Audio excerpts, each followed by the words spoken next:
जय हिंद दोस्तों, आज मैं पंकज आप सभी लोगों को BNSS भारतीय नागरिक सुरक्षा संहिता के बारे में संक्षिप्त पे विचार करने वाला हूं और मैं आप लोगों को बताऊंगा कि BNSS ये कब लागू हुई, कब लोकसभा से पारित हुई, कब राज्यसभा से।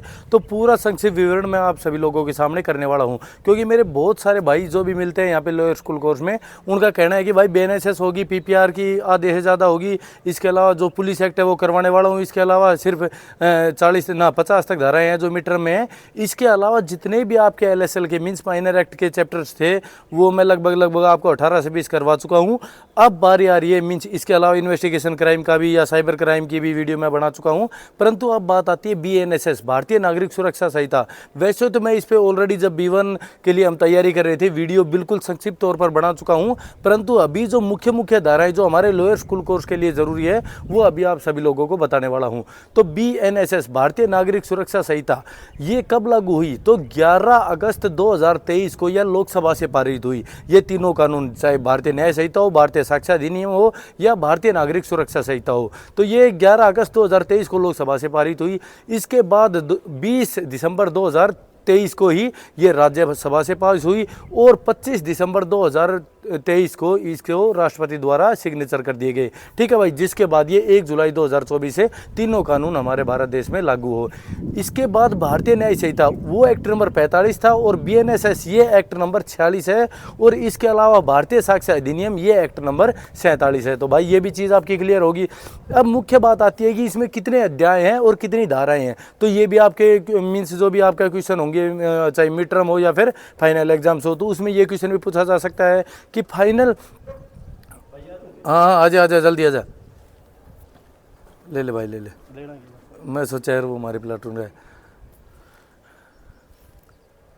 तो दोस्तों मैं आपको बता रहा था कि तीनों जो ये अलग अलग अध्याय, चाहिए वो BNSS हो, BNS हो या फिर हमारी भारतीय साक्ष्य अधिनियम हो, इनमें कितने कितने चैप्टर है। सबसे पहले BNS, इसमें 20 चैप्टर हैं और 358 धाराएं हैं। इसके अलावा भारतीय नागरिक सुरक्षा संहिता जिसके बारे में अभी मैं आप सभी लोगों से बात करने वाला हूँ वो है, इसमें आपके 39 चैप्टर हैं और 531 धाराएं हैं। ठीक है, इसके साथ साथ इसमें 2 अनुसूचियाँ भी है, जिसमें प्रथम अनुसूची में आपको प्रत्येक जो अपराध है उसकी, चाहे वो संज्ञेय है या असंज्ञेय है, जमानतीय है या जमानतीय है या फिर कौन सा मजिस्ट्रेट उसको डील कर सकता है, तो इन सभी बातों के बारे में प्रथम अनुसूची ऑफ BNSS में बताया गया है। इसके अलावा इसकी दूसरी अनुसूची में चाहे कोई भी नोटिस हो या फिर जिस भी चीज़ के बारे में उसका पूरा जो खाप तैयार किया गया है वो आपको देखने को मिल सकता है। तो अभी सबसे मुख्य धारा भारतीय नागरिक सुरक्षा संहिता की हम बात करते हैं। सबसे पहले धारा नंबर 1, इसमें किसी भी मीन्स जितने भी हमने एक्ट किए हैं उसमें सबसे पहली धारा है प्रारंभिक मीन्स या नाम या उसका विस्तार।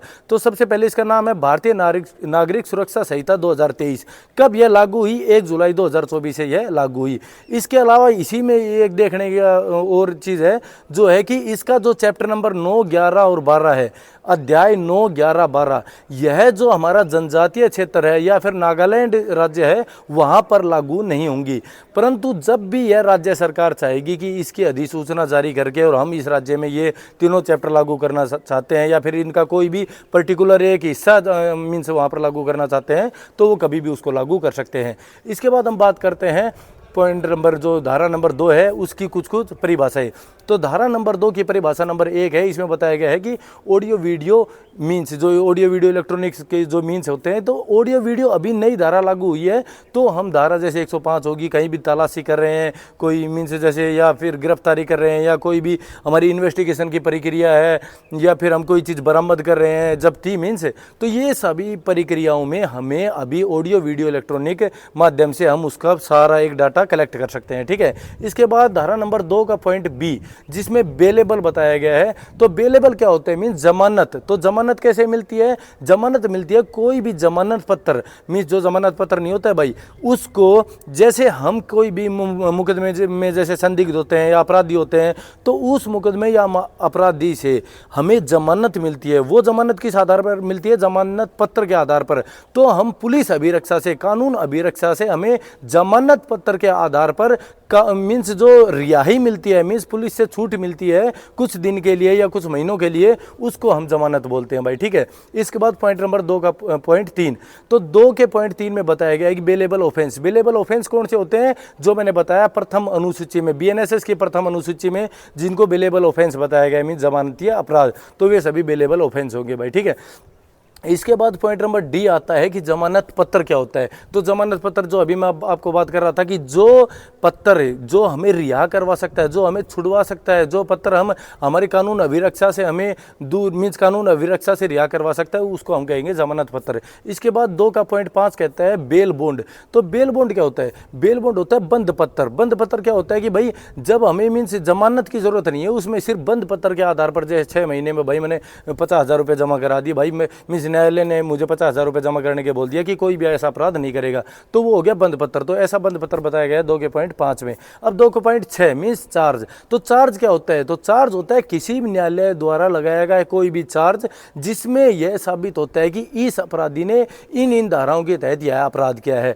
और यदि एक ही मुकदमे में कई सारे अपराधी कई सारे धाराएं इम्पोज की गई है, तो न्यायालय का जो मीन्स कोर्ट का जो भी मीन्स जस्टिस होगा वो बताएगा कि यह पर्टिकुलर आदमी किस किस धारा के तहत अपराधी है। तो अलग अलग से चीज़ों को दर्शाना इस व्यक्ति ने यह अपराध किया है, उसको हम चार्ज कहते हैं, जो आप दूसरी अनुसूची बीएनएसएस में देख सकते हैं इसका खाप। ठीक है।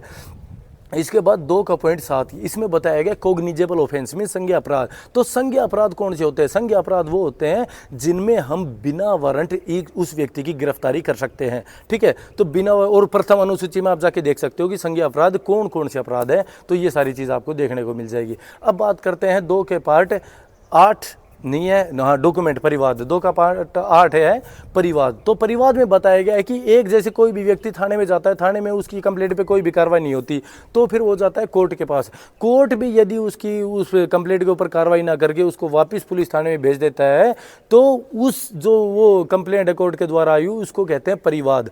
और जो हमारा पुलिस मीन्स अधिकारी है जो उस मामले को असंज्ञेय मानकर, मतलब कि संज्ञेय होता तो एफआईआर दर्ज कर देता, परंतु असंज्ञेय मानकर जो रिपोर्ट बनाता है उसको कहते हैं परिवाद। और जो रिपोर्ट बनाने वाला पुलिस अधिकारी है उसको कहते हैं परिवादी भाई। ठीक है। इसके बाद 2 का पार्ट 9 शायद आपके फ्रॉड इलेक्ट्रॉनिक मीन्स है, हाँ शायद आएगा। इलेक्ट्रॉनिक मीन्स मैंने बता दिया भाई, चाहे कंप्यूटर हो, चाहे डिजिटली वॉइस रिकॉर्ड कर रहे हो, कैमरे से रिकॉर्ड कर रहे हो, या किसी भी तरीके का इलेक्ट्रॉनिक मीन्स आपका इलेक्ट्रॉनिक संसूचना मीन्स इलेक्ट्रॉनिक कम्युनिकेशन इसमें बताया गया है। ठीक है। ये भी नई धारा एड ऑन की गई है।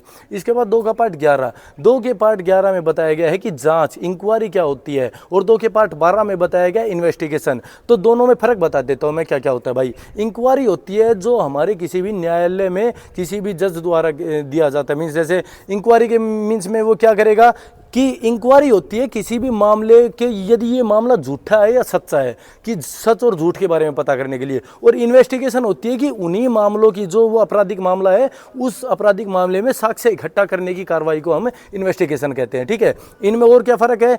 इंक्वायरी में हम शपथ जब देते हैं तो बयान देने होते हैं, और जब हम इन्वेस्टिगेशन में शपथ देते हैं तो हमें बयान देने नहीं होते भाई। ठीक है। इसके अलावा जो इंक्वायरी है वो कोई भी जज साहब करते हैं, और इन्वेस्टिगेशन कोई भी करता है, हमारा पुलिस अधिकारी या कोई भी मजिस्ट्रेट द्वारा नियुक्त कोई भी अधिकारी। ठीक है। इसके बाद 2 का part 15 means non cognizable offence, असंज्ञेय अपराध। असंज्ञेय अपराध कौन से होते हैं? वही बात जो प्रथम अनुसूची और बीएनएसएस में बताया गया है, या फिर जिनमें हम मजिस्ट्रेट के आदेश के बाद ही हम किसी की गिरफ्तारी कर सकते हैं, या फिर किसी भी मामले की तफ्तीश कर सकते हैं। ये 2 का पार्ट हो गया 15। इसके बाद सीधा चलते हैं 2 का पार्ट 24 और 26 मीन्स एक्स और जेड। एक्स पे है सम्मन मामला। सम्मन मामला होता है जिन भी अपराध में 2 साल या 2 साल से कम की सजा होती है उनको सम्मन मामला कहते हैं। और जड़ 2 का पार्ट जड़ मीन्स जिन भी मामलों में 2 या 2 से अधिक वर्ष की सजा होती है, जैसे मृत्युदंड, आजीवन कारावास, तो वो सभी वारंट मामले में आते हैं। इसके बाद धारा नंबर 2 हो गया। इसके बाद धारा नंबर शायद 3, 4, 5। इसके बाद हम बात करते हैं यार, चैप्टर ये खत्म हो गया। हाँ भाई, कोई ना आ रहा हूँ। इसके बाद भाई हम बात करते हैं सीधा, ये अध्याय 1 हो गया। अध्याय 1 की 3 धाराएं होगी, इसके अध्याय 1 की 2 धाराएं होगी। अब अध्याय 2 इसमें दिया नहीं गया, मीन्स उसकी धाराएं इंपॉर्टेंट नहीं है। तो अध्याय 3 की धारा नंबर 21 इंपॉर्टेंट है। इसमें बताया गया है कि न्यायालयों की शक्ति, न्यायालय द्वारा कौन कौन से अपराध विचारणीय हैं। तो धारा नंबर 21 में बताया गया है कि उच्च न्यायालय या फिर सेशन न्यायालय द्वारा सभी मामले विचारणीय हैं। ठीक है भाई। इसके अलावा जो संबंधित जैसे एनडीपीएस का मामला हो गया, पोक्सो का मामला हो गया, जुवेनाइल का मामला हो गया, इन मामलों में अन्य अन्य अधिकारीगण जो उनके पर्टिकुलर जज होते हैं वही उसमें विचारणीय होते हैं। इसके अलावा धारा नंबर 64 से 71 तक, जो 71 में बार बार रेप करने वाली घटनाएं हैं, जो महिला से संबंधित है, बलात्कार की सभी घटनाएं, इनमें महिला पीठासीन अधिकारी होना जरूरी है, तो इनके द्वारा विचारणीय है। 22 आपके में नहीं है उच्च न्यायालय द्वारा, 23 भी नहीं है जो मजिस्ट्रेट द्वारा है, 24 भी नहीं है, मतलब कि यदि आपने मीन्स सजा नहीं है तो मीन्स फाइन पे नहीं किया तो सजा इतनी हो सकती है। इसके बाद सीधा धारा नंबर 30 ऑफ बीएनएसएस, धारा नंबर 30 ऑफ बीएनएसएस में बताया गया है कि उच्च अधिकारियों की शक्ति मीन्स जो एसएचओ की शक्ति है कब उच्च अधिकारी प्रयोग में ले सकते हैं। तो भाई एसएचओ से ऊपर की रैंक का कोई भी अधिकारी जो उस इलाके में नियुक्त है मीन्स पोस्टेड है, हाँ आयो तो वो उस न्यायालय में उस मामले में कार्रवाई कर सकता है। इसके बाद हम बात करते हैं पॉइंट नंबर 31 की, धारा नंबर 31। तो धारा नंबर 31 में बताया गया है कि मजिस्ट्रेट और पुलिस की कब जनता सहायता करेगी। तो या तो कोई भी भाई लोक शांति भंग हो रही है तो उस मामले में सहायता करेगी, या फिर कोई भी सरकारी संपत्ति को नुकसान पहुंचा रहा है तो उसकी सहायता करेगी, या फिर वो किसी भी ऐसे गिरफ्तार कर रहा है ऐसे व्यक्ति को जिसकी गिरफ्तारी जरूरी है तो ऐसे मामले में भी जनता पुलिस की सहायता करेगी भाई। ठीक है, पुलिस की या मजिस्ट्रेट की। इसके बाद धारा नंबर 32 बीएनएसएस, इसमें बताया गया कि कोई भी जैसे वारंट कोई भी तामील करवाने जा रहा है मीन्स पुलिस से अन्य अधिकारी सिविल का अधिकारी है तो उसको भी जो भी वहाँ का अधिकारी मीन्स जो भी जनता होगी उसको हेल्प करेगी, उसको ये नहीं है कि उसको भगा देगी वहाँ से। इसके बाद 33 नंबर पॉइंट कि कब जनता का यह मीन्स कर्तव्य बनता है कि वह उस रिपोर्ट को सौंपेगी। तो जनता भाई जैसे भाई कोई चोरी का मामला हो गया या फिर कोई भी लूट हो गया, डकैती हो गया, 111 मीन्स टेररिस्ट वाला 113 में है, जैसे संगठित अपराध हो गया, या फिर रेप वाली घटनाएं होगी, मर्डर वाली घटनाएं होगी, या फिर कोई भी फिरौती मांगने वाली घटनाएं होगी, राज्य के विरोध कोई भी घटना होगी, या फिर जैसे फ्रॉड वगैरह वाला काम नहीं करते हैं वो वाली घटनाएं होगी, मीन्स सिक्के नकली सिक्के वगैरह की घटना होगी। इन सभी मामलों में जनता यदि पाती है कि उनके आसपास ऐसा कोई कार्य हो रहा है तो वे तुरंत इसकी सूचना इसको मजिस्ट्रेट को या पुलिस को देगी। इसके बाद धारा नंबर 34, इसमें बताया गया है कि कब गाँव के जो मुख्य मुख्य अधिकारी, चौकीदार, लंबड़दार, सरपंच या कोई भी ब्लॉक समिति मेंबर, इस तरीके का कोई मेंबर होगा तो वो मजिस्ट्रेट को या पुलिस को सूचना देगा। तो ये ऊपर अभी बताई थी ये सभी सूचना तो देगा ही, इसके साथ साथ कोई व्यक्ति मरा हुआ है, जैसे भाई कोई लाश है, कोई एक्सीडेंट हो गया है, कोई इधर उधर का लूटपाट कर रहा है, चोरी का सामान इकट्ठा करने आता है, तो ये सभी सूचनाएं हमारे जो ग्राम सभा के जो पंचायत मीन्स जैसे सरपंच हो गया, लंबड़दार हो गया, पंच हो गए, तो इनको जिम्मेवारी बनती है कि यह सूचना उनको दे। और यदि ये नहीं देते हैं या जनता वो नहीं देती है तो धारा नंबर 222 जो पहले 187 थी उसके तहत उनके ऊपर कार्रवाई की जा सकती है। इसके अलावा ये सूचना नहीं देते तो उसको धारा नंबर 211 ऑफ बीएनएस में दंडित किया जा सकता है। तो दोस्तों आज के लिए इतना ही। अगली वीडियो में आप तैयार रहें क्योंकि अगली वीडियो में मैं आने वाला जो भी सिलेबस है उसको कवर करवाने वाला हूं। आज के लिए इतना ही। जय हिंद, जय भारत।